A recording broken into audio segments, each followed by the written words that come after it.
Hello, my name is Patricia. Currently, I live in a small annex attached to my in-laws' home with my husband Willie. While I occupy the annex alone, Willie resides in the main house with his parents. This annex, originally a mod project by Willie's grandfather intended as a personal retreat, has been transformed into a livable space roughly the size of a standard room, thanks to my efforts. For the first 4 years of our marriage, we lived in a regular apartment. However, Willie's parents, who are very fond of him, unexpectedly express a desire for him to return home. Moved by his sense of duty and their emotional display, complete with tears and hugs, Willie decided to move back in with them. I was taken aback and overwhelmed by their heartfelt reunion. Willie and I met at work, where he began as my subordinate. After dating for 4 years while he lived at his parents' home, his nostalgia for his childhood home seemed to deepen.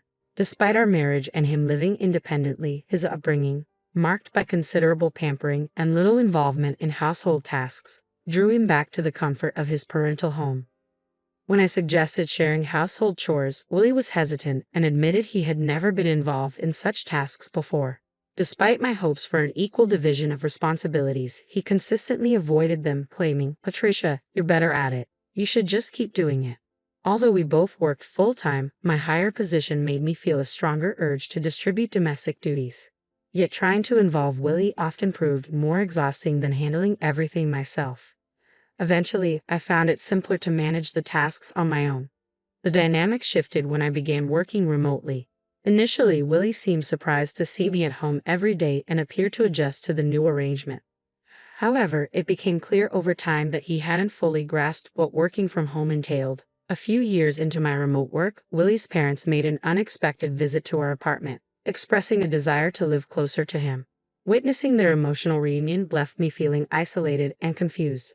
Respecting Willie's wish to be closer to his parents, we decided to move into their home. Throughout our relationship, Willie consistently chose locations near his parents, whether it was for renting an apartment or selecting jobs. Since I was working remotely, location had become irrelevant to me, but Willie's decisions often meant uprooting ourselves and quitting jobs. Upon moving into his parents' home, Willie's mother warmly expressed her gratitude, saying, "Thank you for taking care of Willie all this time. From now on, I will take good care of him, Patricia. You can handle everything else." Initially, I thought this meant I'd be relieved from daily chores related to Willie, but I soon realized her intentions were different. My mother-in-law took it upon herself to cater to Willie's specific needs, preparing special meals just for him, washing and ironing only his clothes, and maintaining his belongings.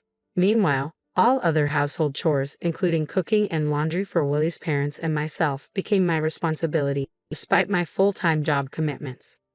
I found myself burdened not only with managing our daily tasks but also with maintaining the cleanliness of the larger family home. This new arrangement left me feeling disheartened. While Willie and his parents seemed content, I saw no apparent benefits for myself. My responsibilities appeared to have multiplied.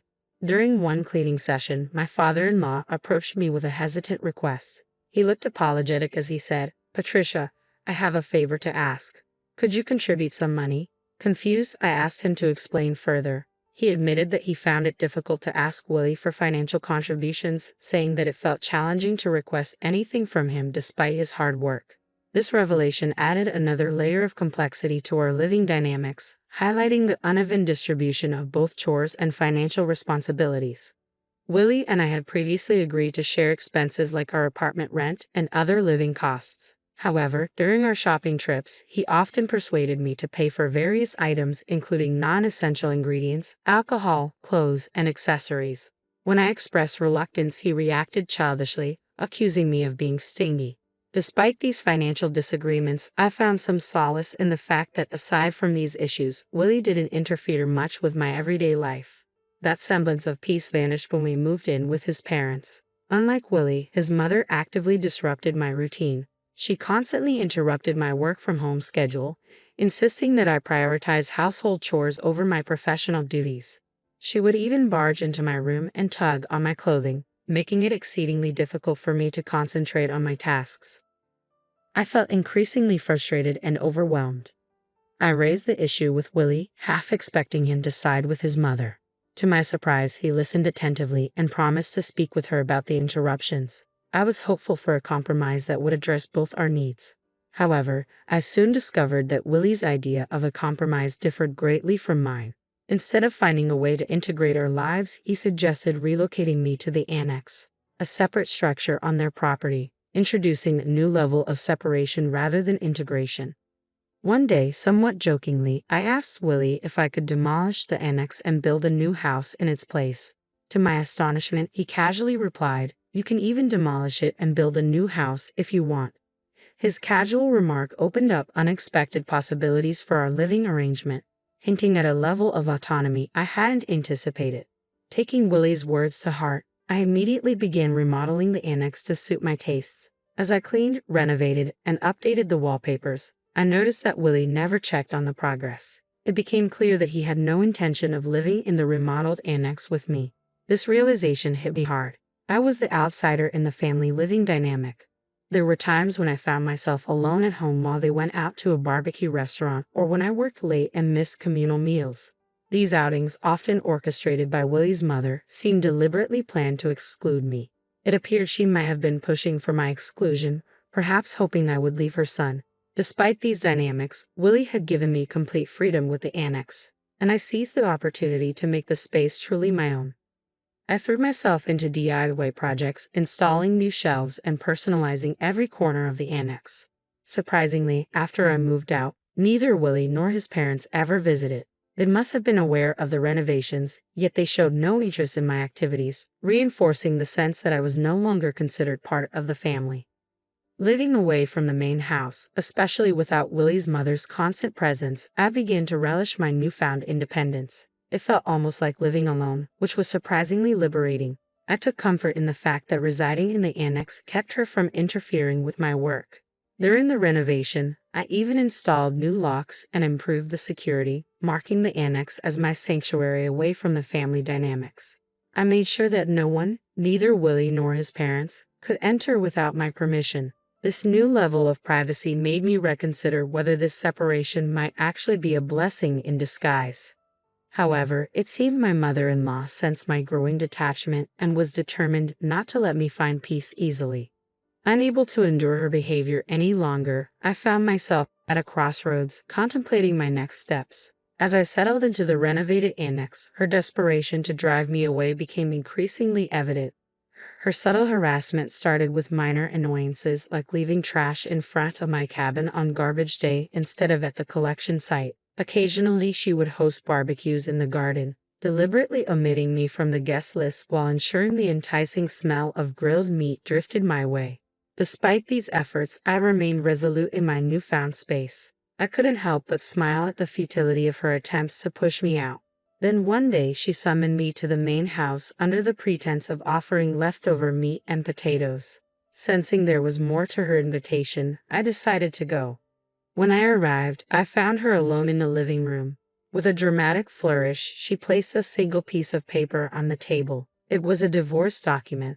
It was clear that her real motive was to force this paper upon me, knowing that if she instructed Willie to proceed with it, he would comply without question. All that was left was for me to agree, and Willie and I could be officially divorced by simply submitting the paper to the city court. With a smug expression, his mother declared, "Isn't it about time you gave up? There's no reason for you and Willie to stay married anymore. Get out, you freeloading, unemployed woman." I was taken aback by her audacity, but her certainty only fueled my resolve. Thrilled by the prospect of freedom, I eagerly grabbed the divorce paper and exclaimed, "I'm going to the city court right now. Thank you so much." My mother-in-law, who had likely expected me to resist, was left dumbfounded by my unexpected enthusiasm. After submitting the divorce papers at the city court, I wasted no time packing my belongings. Feeling it was necessary to inform Willie's mother about the finalized divorce, I headed to the main house to let her know that the process had been successfully completed. After I finished renovating the annex, I told my mother-in-law that I would leave it as it was and she was free to demolish it or use it as she pleased. My positive attitude about leaving seemed to surprise even her. Although she appeared pleased with my departure, she still wished me luck on my way out. On the day I left, Willie and his father, realizing that I was truly going, expressed their concern. "Are you really leaving? What will we do without Patricia?" they asked. I smiled and thanked them for letting me use the cabin, explaining that since there was no point in staying married anymore and we were now officially divorced, it was time for me to move on.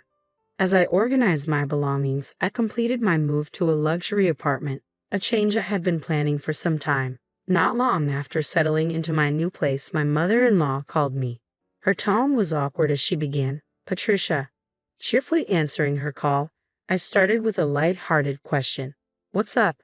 How's everything going with the cabin?" She shifted to a more serious topic, mentioning finances.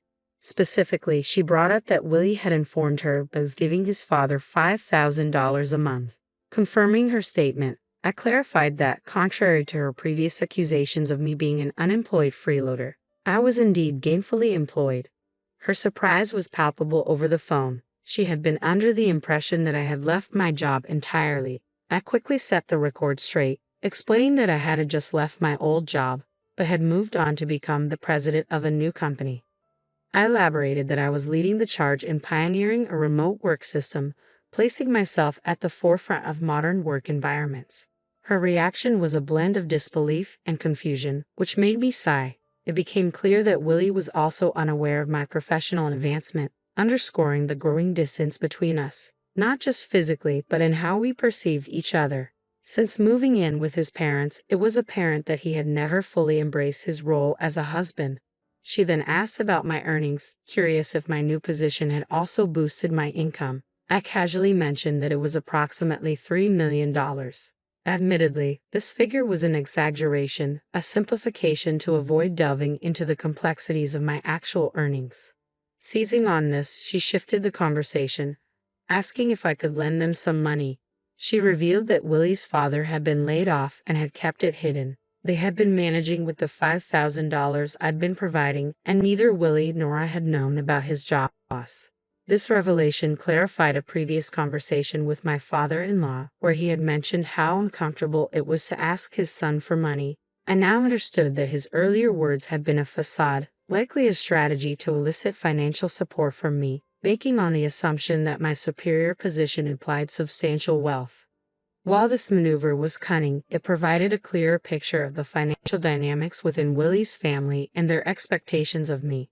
At our former company, they had subtly maneuvered to extract $5,000 a month from me under the guise of shared expenses. In hindsight, I didn't mind much at the time because it allowed me to live peacefully in the quiet cabin.